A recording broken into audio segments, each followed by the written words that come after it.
ఆంధ్రప్రదేశ్ రాష్ట్ర ప్రజలందరికీ అదేవిధంగా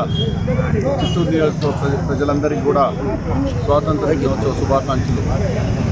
ముఖ్యంగా ఈరోజు అంబేద్కర్ రాజ్యాంగం కాకుండా రెడ్ బుక్ రాజ్యాంగం ద్వారా ఎవరైతే మా నాయకులందరినీ కూడా అక్రమ అరెస్టులు చేశారో, జైళ్లలో నిర్బంధించారో, ఈ స్వాతంత్ర దినోత్సవం రోజు మన దేశానికి ఎట్టా ఇండిపెండెన్స్ వచ్చిందో అదేవిధంగా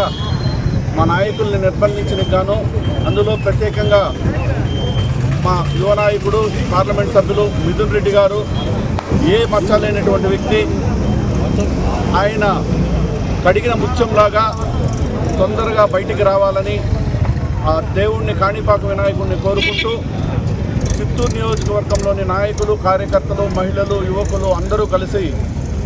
దొడ్డిపల్లి కనికలమ్మ, సప్త కనికలమ్మ గుడి దగ్గర నుంచి, వాళ్ళ ఇష్టదేవత సప్త కనికలమ్మ, ఆ గుడి దగ్గర నుంచి కాణిపాక వినాయక స్వామి వరకు పాదయాత్రగా ఆయన మంచి ఆరోగ్యంగా ఉండాలని, అదేవిధంగా ధైర్యంగా ఉండాలని, ఆ ధైర్యంలో